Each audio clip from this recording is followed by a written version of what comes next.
103. Beberapa pengawal berjas hitam itu memandang Christian dan bertanya, "Tuan Garner, apakah Anda benar-benar membiarkannya pergi begitu saja? Tidak ada yang pernah berani bersikap sanggup itu terhadapmu." Ekspresi Christian terlihat sangat kesal. Dia melambaikan tangannya menyuruh semua pengawalnya pergi. Setelah itu, dia mengeluarkan ponselnya dan menelpon Scott. Christian langsung menyapa Scott begitu panggilannya diterima. "Hei, Tuan Lemon. Ini aku, Christian. Bagaimana percakapanmu dengan Tuan Lane? Aku akan segera ke sana setelah menyelesaikan semua urusanku di sini. Di ruangan Hotel Dragon Breath, mana kita akan bertemu nanti," kata Scott. Dia terdengar seperti sedang sibuk dengan sesuatu. "Tuan Lemon, bukankah katamu Sean Lane adalah seorang dokter yang hebat? Kenapa dia bilang kalau dia tidak bisa menyembuhkan penyakitku?" Christian menggertakkan giginya sambil mengeluh. "Haha." Scott tertawa. "Aku tidak tahu apakah Tuan Lane dapat menyembuhkan penyakitmu. Tapi satu hal yang aku tahu adalah bahwa jika Tuan Lane pun tidak bisa membantu, maka tidak ada orang lain yang dapat menyembuhkanmu." Scott terdengar sangat yakin pada kata-katanya. Christian hanya bisa terkejut saat mendengar hal itu. Apakah benar si cacat itu? Sean, memang seahli itu. Ayahku menderita penyakit kronis selama berpuluh-puluh tahun dan telah menemui dokter terkenal yang tak terhitung jumlahnya, tetapi kondisinya tidak pernah membaik. Scott tahu bahwa Christine curiga dengan kata-katanya. Saat Tuan Lane membuat diagnosis mengenai penyakitnya, dia dapat langsung menyembuhkan penyakit ayahku sepenuhnya tanpa obat sama sekali. "Tidak mungkin. Itu tidak mungkin." Christian kaget saat mendengar penjelasan Scott itu. Pantas saja Scott begitu percaya pada Sean. Namun, sehebat apapun kemampuan medis Sean, apa pengaruhnya jika dia tidak mau menyembuhkan Christian? Christian merasa kesal dan frustrasi. Penolakan itu terasa seperti cakar yang menggores hatinya. Kenapa dia tidak mau mengobati aku saat itu? Apakah uang yang kutawarkan terlalu sedikit? Aku bahkan sudah berkata kalau dia boleh menyebutkan harga yang dia inginkan. Bahkan sampai saat ini, Christian belum mengetahui kenapa Sean menolak memperlakukannya. Memang tidak mengherankan kalau dokter ajaib seperti Tuan Lane memiliki kepribadian yang unik, tetapi dari apa yang ku ketahui tentang dirinya, dia tidak akan menolak untuk merawatmu tanpa alasan. Scott sedikit mengernyit dan bertanya, "Apakah kamu melakukan sesuatu yang membuat Tuan Lane marah?" "Tidak. Tidak. Sungguh tidak. Dia bahkan sudah mendiagnosis penyakitku, tapi dia menolak untuk mengobatiku." "Coba jelaskan, apa itu masuk akal?" Semakin Christian memikirkan hal itu, dia semakin merasa kesal. Dari dulu hingga sekarang, tidak pernah ada masalah apapun di antara Sean dan dirinya. Christian sudah rela menyerahkan setengah kekayaannya pada Sean, hanya supaya dokter itu mengobatinya, tapi Sean tetap tampak tidak tertarik dengan tawaran itu. Bagaimanapun juga, itu pasti salahmu kalau Tuan Lane sampai tidak ingin mengobatimu. Lalu Scott berpikir dan berkata dengan pelan, "Jangan ganggu Tuan Lane untuk beberapa waktu ini. Saat aku punya waktu luang, aku akan bertanya kepadanya mengenai masalah ini. Tapi penyakit ini adalah masalah yang mendesak. Dia harus memberiku jawaban sebelum tengah malam nanti," kata Christian dengan gigi terkatup. Nada suaranya terdengar penuh kemarahan. "Aku sarankan kamu untuk tidak membuat keadaan menjadi tambah sulit." Scott mengernyit dan memperingatkan Christian. "Mungkin tidak seperti yang kamu harapkan, Tuan Lane bukanlah orang yang penurut." Christian terkejut saat mendengar kata-kata Scott. Dia berpikir dalam hati sejenak sebelum akhirnya bertanya, "Apakah Tuan Lane memiliki latar belakang yang hebat?" Ketika Scott mendengar pertanyaan Christian, dia kebingungan dan tidak tahu bagaimana cara menjawabnya. Sepanjang yang dia ketahui, Sean tidak memiliki latar belakang yang luar biasa. Identitasnya yang paling menonjol adalah sebagai calon menantu keluarga Perkins.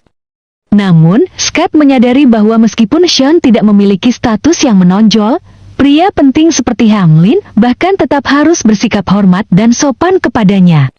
Christian tertawa terbahak-bahak. "Aku mengerti, Tuan Lamont. Jangan khawatir. Aku sudah mengerti situasinya sekarang." Christian bukanlah orang bodoh.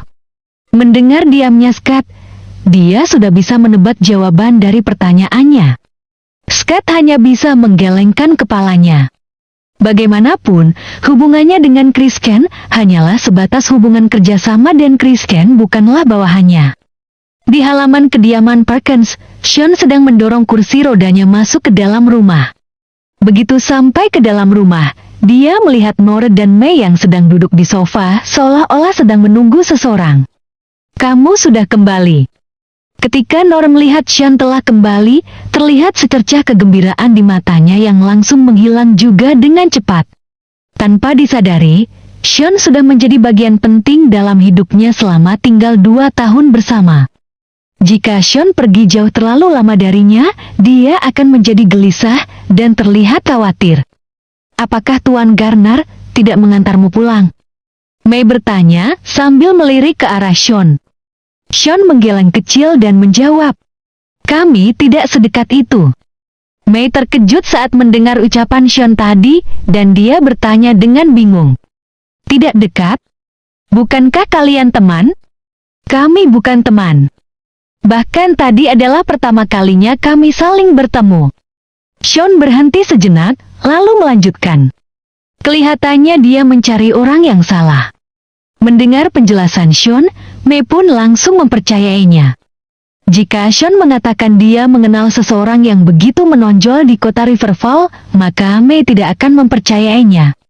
Namun sebaliknya, karena Sean mengatakan dia bukan orang yang dicari oleh Christian, May langsung mempercayai hal itu. "Seharusnya aku sudah menduga. Bagaimana kamu bisa berteman dengan orang penting seperti itu? Jika kamu kenal dengan Tuan Garner, posisinya di masyarakat saja sudah cukup untuk menjamin tidak ada yang berani macam-macam denganmu." May duduk di sofa dan menyilangkan tangannya. Terlihat sekilas, tatapan penghinaan melintas di matanya. "Ibu, apa yang kamu katakan?" Nora mengerutkan kening dan berkata, "Apakah kamu mencoba berkata kalau Sean harus berkenalan dengan pria itu? Kita hanya rakyat biasa dan tidak perlu terlibat dengan masalah-masalah penjahat. Sean, mereka adalah orang-orang yang kejam dan serakah. Kamu lebih baik tidak berhubungan dengan mereka." Nora sungguh peduli pada Sean dari lubuk hatinya. Sean tersenyum dan mengangguk kecil. "Oke deh. Mari kita kesampingkan topik ini." May mengernyit pada Sean dan bertanya dengan lugas. "Katakan padaku, apakah kamu punya 14 miliar rupiah?" Bab 104. Sean melirik ke arah Nora ketika mendengar pertanyaan May. Nora hanya bisa menundukkan kepala menahan malu. Bagaimanapun, dialah yang memberitahu May tentang masalah ini dan membuatnya terlihat seperti telah membocorkan rahasia. "Aku bertanya padamu, kenapa kamu melihat Nora?" May sedikit mengernyit dan melanjutkan dengan nada kesal. "Jetty, kau punya uang 14 miliar atau tidak?" Sean mengangguk kecil. "Ya." May terkejut dengan jawaban Sean. Dia tidak menyangka Sean akan mengakuinya. "Mana? Perlihatkan padaku." May masih terlihat ragu. Bagaimana mungkin orang cacat seperti Sean bisa memiliki 14 miliar rupiah? Pikirnya.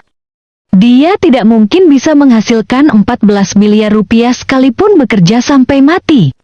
"Aku sudah melihat pesan transaksi dari Bank Sean, Bu." Nora mengerutkan kening dan terus menegur dengan lembut. Kenapa ibu masih tidak percaya padanya? Lagi pula uang Sean adalah urusan pribadinya, jadi dia tidak perlu menunjukkannya pada kita. Kan? May menjawab. "Hah? Ini bukan waktunya kamu untuk ikut campur, jadi tutup saja mulutmu."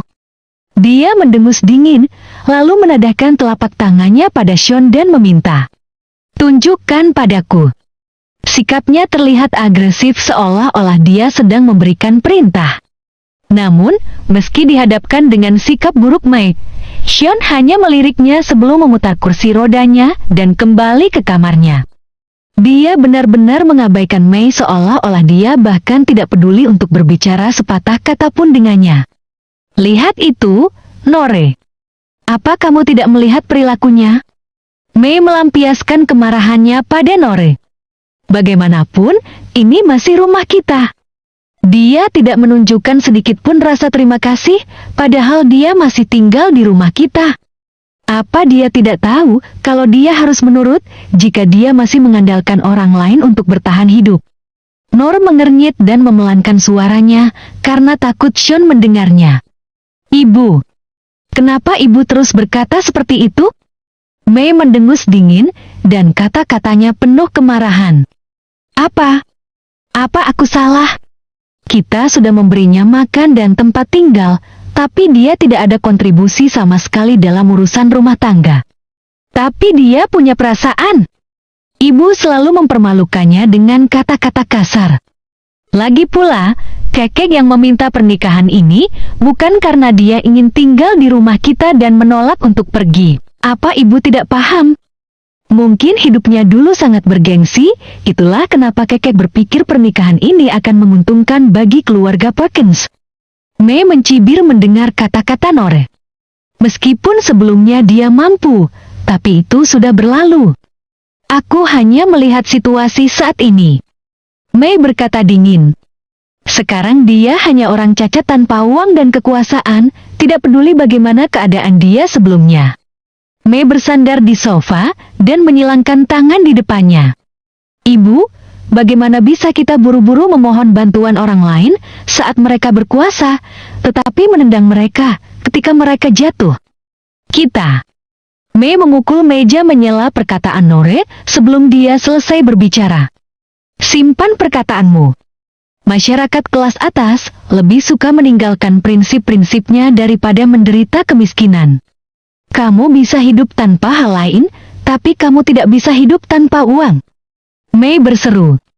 Dia tidak punya uang dan koneksi jika kamu meminta kepadanya. Bagaimana orang cacat bisa membantumu jika kamu diganggu? Aku tidak akan membiarkan dia mengacaukan seluruh hidupmu. Aku tidak akan mentolerirnya selama dia masih berada di keluarga Perkins. Mei duduk tegap, berbicara dengan nada serius dan tegas. Kamu bisa mengatakan apapun yang kamu mau, tapi aku akan terus mempermalukannya jika memang perlu. Aku tidak akan berhenti, kecuali dia meninggalkan keluarga Perkins. Nor dan Mei saling tatap selama 30 detik. Dia tahu betapa keras kepala ibunya. Tatapan Nora akhirnya melembut. Aku tidak berkata, aku tidak akan menikah dengan orang lain selain dia.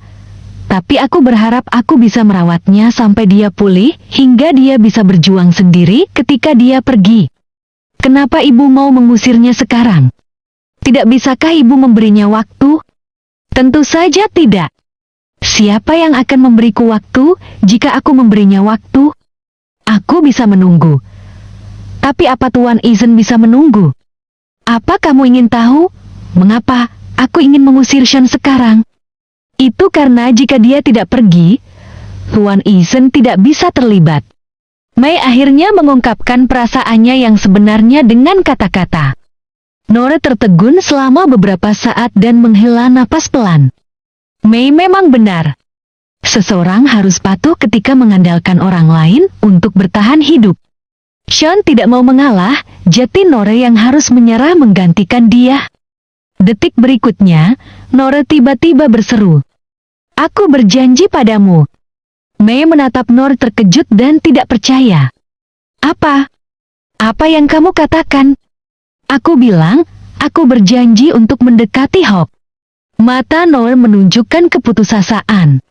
Saat itu, seperti hatinya sudah mati rasa.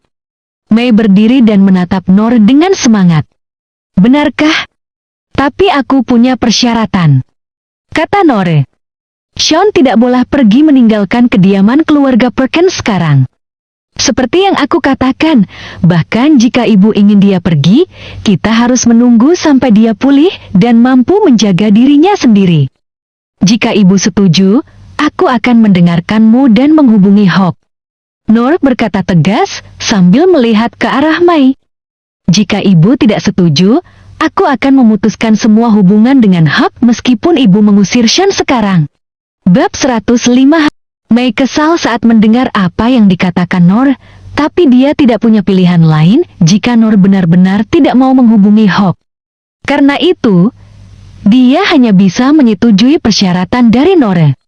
Baik, tapi harus ada batas waktunya, kata Mei. Nur menjawab, aku akan memberinya waktu paling lama 1 bulan. Bagus. Mei duduk lagi, merasa sedikit tenang. Nur mengertakkan giginya. Dia berhenti sebentar sebelum berkata, aku harap ibu bisa memperlakukan Sean dengan baik selama sisa waktu dia tinggal bersama keluarga Perkins tersebut. Paling tidak, jangan berbicara dingin atau mempermalukannya dan mengejeknya seperti sebelumnya. Mei terdiam selama beberapa saat mendengar permintaan Nore sebelum menjawab dengan anggukan. Nore bersandar di sofa dan berhenti berbicara karena tubuhnya menjadi lemas setelah mengatakan semuanya. Dia sudah melakukan segala cara untuk membantu Sean. Meskipun dia melakukan itu atas keinginannya sendiri, dia sudah melakukan barter untuk hidup tenang Sean. Apapun yang terjadi, aku memiliki hati nurani yang bersih jika itu menyangkut dirimu, Sean. Tapi bagaimanapun juga aku seorang wanita, dan ada beberapa hal yang tidak bisa aku ubah. Pandangan Nur menjadi buram, sambil melihat langit-langit dengan linglung. Mei melihat tatapan kosong putrinya, dan memutuskan tidak membantahnya lagi. Bagaimanapun juga, Nur adalah darah dagingnya sendiri. Nore, kamu harus tahu kalau apa yang aku lakukan ini, demi kebaikanmu. Tidakkah kamu mendengar komentar-komentar mengejek dari orang-orang di sekitarmu selama 2 tahun terakhir? Pernahkah kamu berpikir akan seperti apa hidupmu jika kamu menikah dengannya? Mei berbicara lebih tenang dan menatap Nora dengan serius. Baiklah. Bukankah kamu masih harus pergi bekerja meskipun kamu bersedia untuk merawatnya? Jika dia punya uang, tidak masalah kalau kamu menjadi ibu rumah tangga dan merawatnya dengan baik di rumah, tetapi dia miskin. Jika kamu tidak pergi bekerja, kamu tidak akan punya uang untuk belanja dan membeli makanan. Apakah kamu menginginkan kehidupan seperti itu? Nora juga terdiam mendengar apa yang dikhawatirkan Mei. Sean tidak punya uang dan tidak bisa pergi bekerja. Nora ingin mengurus kebutuhan sehari-hari Sean. Namun, dia hanya bisa menggunakan sedikit kemampuannya untuk melakukan semua itu. Dia tidak akan bisa menjaga Sean jika harus pergi bekerja setiap hari. Tidak mungkin dia bisa menyenangkan hati semua orang. Dia hanya bisa meratapi keadaan ini.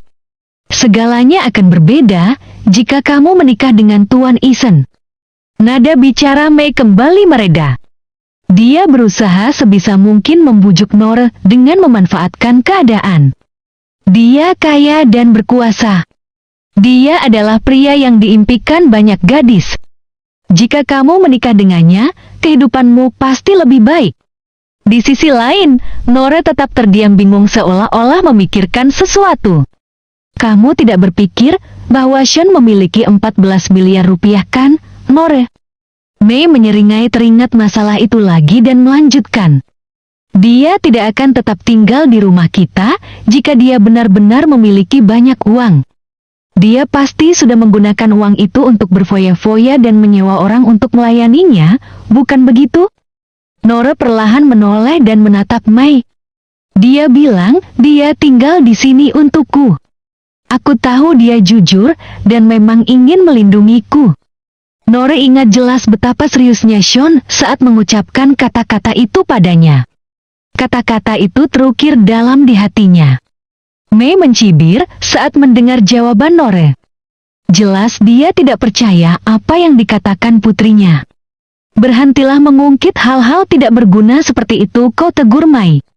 Siapapun bisa mengucapkan kata-kata manis, tapi bisakah kata-kata itu membayar tagihan?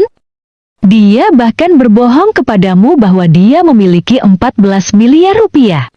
Aku beritahu ya, dia pasti menganggapmu bodoh. Jangan membicarakan hal-hal lain. Sean memang punya 14 miliar rupiah di rekeningnya. Sanggah Nore. Aku pernah melihat pesan teks transaksi yang dikirim oleh Bank Kota Riverfall. Bagaimana itu bisa dipalsukan? Nore menggeleng, tidak ingin bicara lebih banyak tentang masalah ini.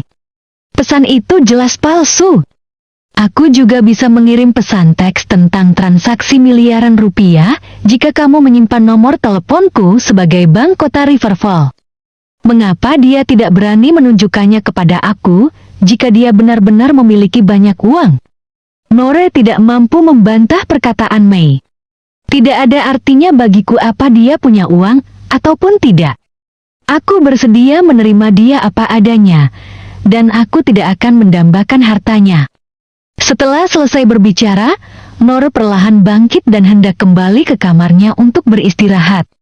Aku beritahu padamu, dia hanya membodohimu dan tidak punya uang. Jika kamu percaya. Pintu kamar Sean terbuka secara tiba-tiba ketika Mei sedang berbicara. Wush! Mei tanpa sadar menutup mulutnya dan mengernyit menatap Sean. Apa yang ingin kamu lakukan? Bahkan jika kamu mendengar perkataanku pun, apa yang bisa kamu lakukan? Mei menyandarkan satu tangannya di pinggang dan melanjutkan dengan cibiran. Akui saja, jika kamu tidak memiliki uang tersebut. Tidak ada gunanya berpura-pura. Namun, Sean bahkan tidak menatapnya. Sebaliknya, Sean menatap Nore dan bertanya dengan lembut. Nore, apa kamu besok ada waktu kosong? Nore terkejut sejenak sebelum menjawab dengan lembut. Besok, aku mungkin tidak akan sibuk dengan apapun. Apakah ada sesuatu yang perlu kamu selesaikan? Aku sudah menyebutkan sebelumnya kalau kita harus membeli mobil baru. Jika kamu besok punya waktu, mari kita pergi bersama dan melihat-lihat. Sean mengangguk kepada Nore dan perlahan menutup pintu kamarnya setelah selesai berbicara. Ah, baiklah. Nore tampak tidak bereaksi sampai Sean sudah menutup pintu dan dia hanya mengangguk bingung. Dia berpikir samar. Apa Sean benar-benar ingin mengajakku membeli mobil baru? Mei pun tiba-tiba kembali sadar dan meraih tangan Nore. Nore, apa yang baru saja dikatakan Sean? Mei bertanya tidak percaya dengan ekspresi kaget di wajahnya. Dia ingin membeli mobil? Apa dia benar-benar akan membeli mobil? Bab 106. Sean adalah orang cacat miskin yang bahkan tidak punya uang untuk naik bus. Sangat mengejutkan saat mendengar dia bilang dia ingin membeli mobil baru. Mungkin, aku rasa begitu. Nore juga merasa tidak pasti. Membeli mobil bukan sesuatu yang sulit bagi Sean jika dia punya 14 miliar rupiah di rekeningnya. Mobil baru, siapa yang akan membayarnya? Mei bertanya lagi setelah terkejut sejenak.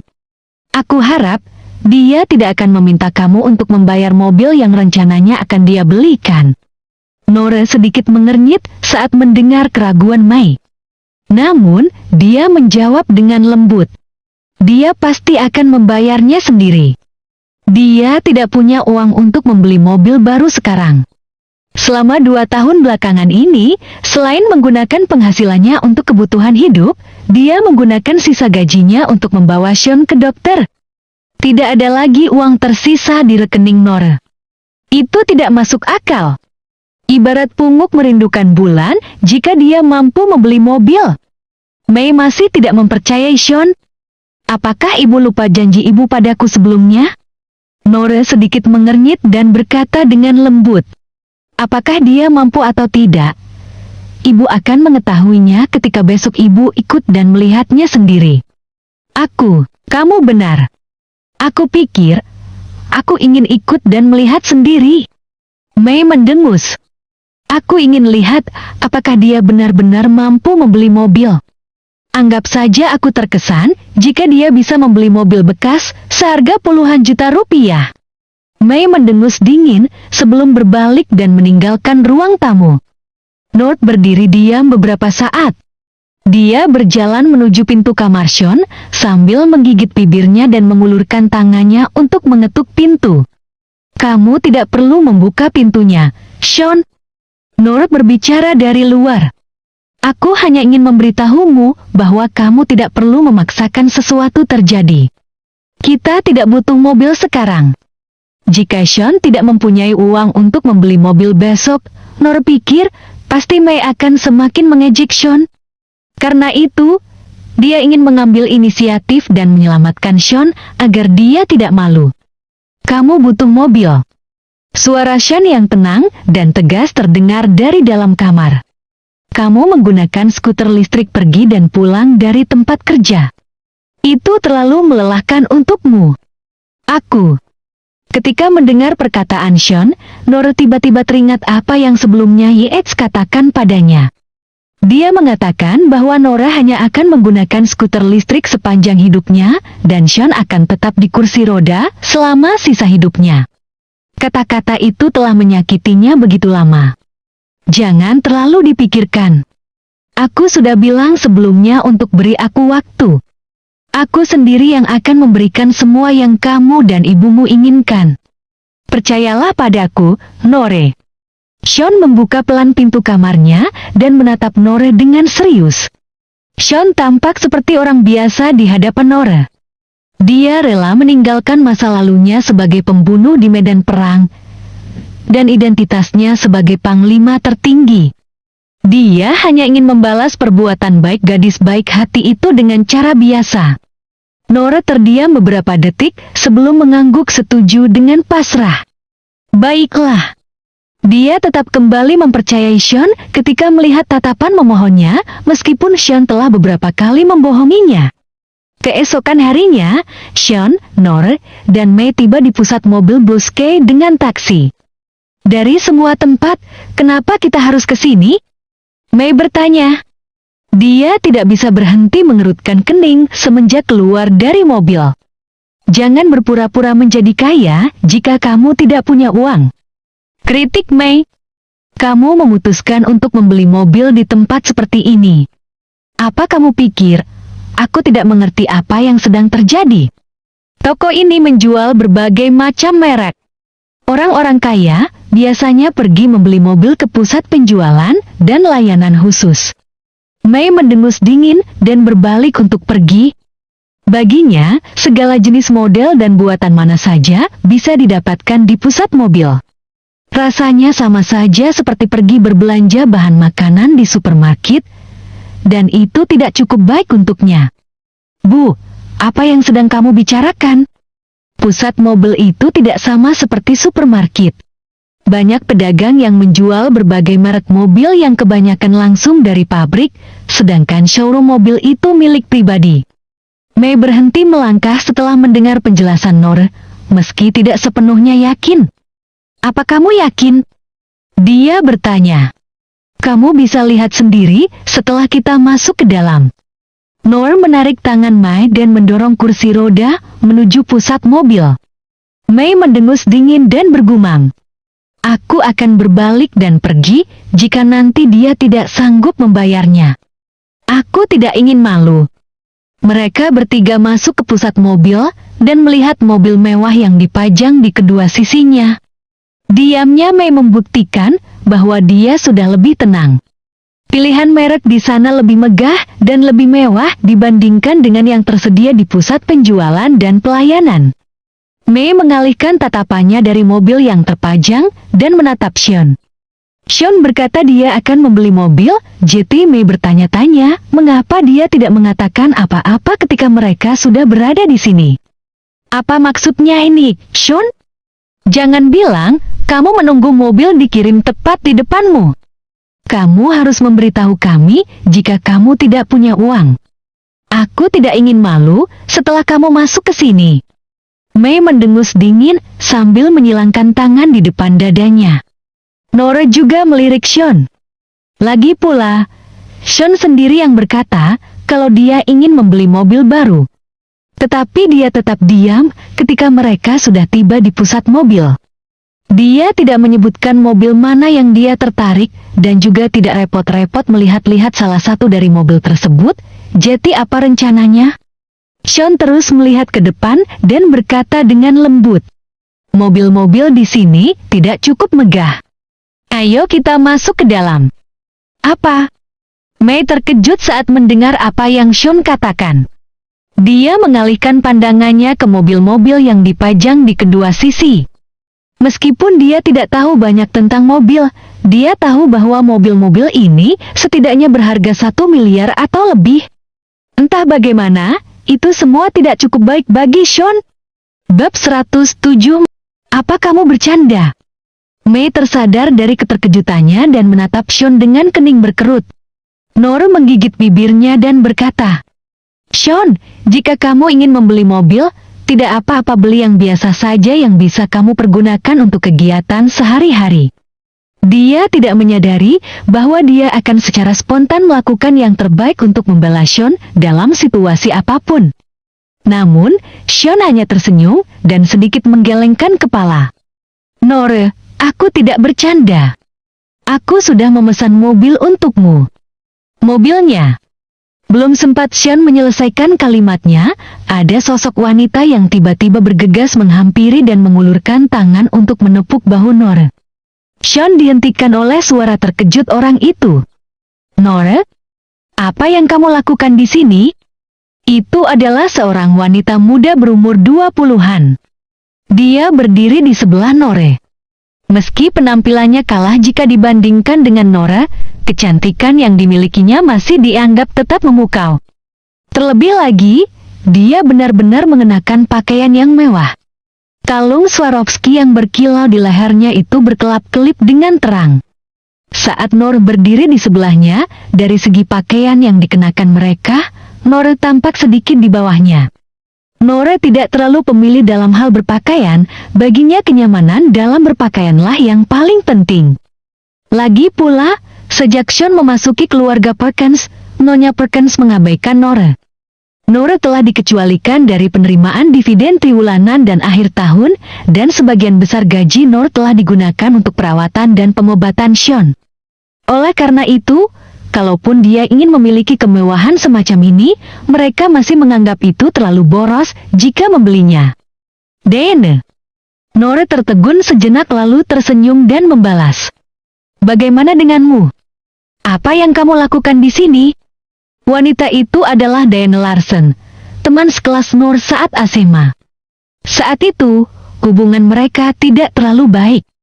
Diana punya kepribadian yang supel, dan tempat hiburan seperti bar adalah tempat yang sering dikunjunginya. Dia biasanya terlihat di sana dengan berbagai pria. Diana bukanlah tipe orang seperti Nora dan Regina. Pertanyaan yang aneh. Diana juga tersenyum dan berkata dengan lembut. Tentu saja, aku kesini untuk membeli mobil. Kenapa? Apa menurutmu aku kesini untuk melihat-lihat? Itu bukan seolah-olah aku tidak punya uang. Dari luar, tampak seolah-olah semuanya terlihat bersahabat. Namun, ditambah dengan kesombongan dalam tatapannya, tanggapan Diana membuat situasi menjadi agak canggung. Nora hanya bisa berhenti sejenak, sebelum mengangguk saat mendengar ucapan Diana. Ya, kamu benar, kurasa. Jawabnya. Diana melirik Sean, lalu bertanya sambil mencibir. Bagaimana denganmu, Nora? Apa yang kamu lakukan di sini? Mungkinkah kamu kesini untuk melihat-lihat? Dalam lingkungan teman sekelas mereka, semua tahu kalau Nora, si cantik di sekolah di tahun mereka, punya tunangan yang cacat. Ketika keluarga Perkins memiliki kekuasaan, teman-teman sekelasnya itu mencoba bersikap sopan. Tapi sekarang status keluarga Perkins berangsur menurun, keluarga Nora menjadi tidak populer. Tentu saja, Diana tidak akan memperlakukan Nora dengan baik. Kami kesini untuk membeli mobil juga. Merasakan sikap Diana yang buruk, Nora perlahan menghilangkan senyum di wajahnya. Nora awalnya berpikir kalau pertemuannya dengan teman-teman sekelasnya yang lama akan menggembirakan. Pertemuan itu tampak bagus untuk menjalin kembali kenangan-kenangan. Bagaimanapun juga Nora tampak terlalu naif. Pada akhirnya, tidak mungkin orang yang jahat akan menjadi baik, dan beberapa hal tidak akan berubah seiring waktu. Kamu kesini untuk membeli mobil? Diana tercengang saat mendengar jawaban Nora. Dia menatap Nora dengan curiga sebelum berbalik menatap Sean. Dengan tangan menutupi bibir merahnya yang cemberut, Diana berteriak dengan sengaja. Nora, aku khawatir mereka tidak punya kursi roda untuk dijual di sini. Seorang pemuda tampak seumuran dengan Diana muncul ketika mendengar keributan itu. Ada apa, sayang? Ucapnya pada Diana. Dia mengenakan pakaian Armani dan sepatu Hermes berkulit putih. Logo emas dari sabuk Hermes di pinggangnya itu bersinar di bawah cahaya. Pakaian yang dikenakannya terlihat sangat mewah. Seluruh pakaiannya itu tampaknya menghabiskan biaya yang tidak sedikit. Nor, izinkan aku memperkenalkan kamu pada pacarku, Harry Doyle. Dia adalah manajer umum dari Departemen Sumber Daya Manusia Industri Carlsen. Gaji tahunannya 1,4 miliar rupiah. Diana menggandeng tangan pemuda itu dan memamerkannya dengan bangga. Halo, sapa Harry. Ketika Harry melihat Nora, tatapan takjub melintas di matanya. Dia langsung mengulurkan tangannya ke arah Nora. Namun, Nora hanya mengangguk. Dia tidak menjabat tangan yang disodorkan Harry. Halo, jawabnya. Harry sadar dia hanya mendatangkan penolakan. Dia pun menarik tangannya dan mengusap ujung hidungnya. Harry, kamu tahu banyak tentang mobil, bukan? Teman sekelasku berkata, dia ingin membeli mobil. Maukah kamu membantu mereka dengan memberi saran? Diana menatap Harry, lalu ke arah Sean, yang duduk di kursi roda. Perasaan yang seolah-olah dia lebih baik dari mereka spontan menyelimutinya. Nora adalah seorang bunga sekolah sewaktu masih bersekolah dulu. Dia selalu menjadi pusat perhatian di sekolahnya. Wajar kalau DN sangat cemburu padanya. Namun sekarang, yang tercantik di sekolah yang dulunya sangat dinanti-nantikan dan dicari itu malah dimiliki oleh orang cacat. Itu adalah lelucon andalan terhadap Nora. Kamu sedang melihat-lihat untuk beli mobil? Harry sedikit tersenyum dan bertanya, berapa kisaran harga yang kamu pertimbangkan? Aku tahu banyak tentang performa mobil-mobil ini. Aku tidak akan merepotkanmu dengan itu. Sean menanggapi dengan lembut. Kamu mungkin tidak tahu banyak mengenai mobil yang ingin aku beli. Harry terkejut ketika mendengar tanggapan Sean dan seketika dia tertawa. Bro, aku tidak tahu mobil apa yang akan kamu beli. Tapi untuk mobil-mobil di sini ada di kisaran harga 630 juta rupiah hingga 2,1 miliar rupiah. Aku pasti bisa memberitahu kamu satu atau dua hal. Harry menoleh sedikit dan menatap Sean sambil mencibir. Namun, jika kamu sedang mencari mobil buatan lokal dengan harga di bawah 140 juta rupiah, aku tidak bisa membantumu. Mobil sekelas itu tidak cukup membuatku tertarik untuk mengetahuinya lebih banyak. Sean membalas dengan respons yang lembut. Lalu bagaimana dengan Bentley Bentayga? Raut wajah Harry mendadak kaku.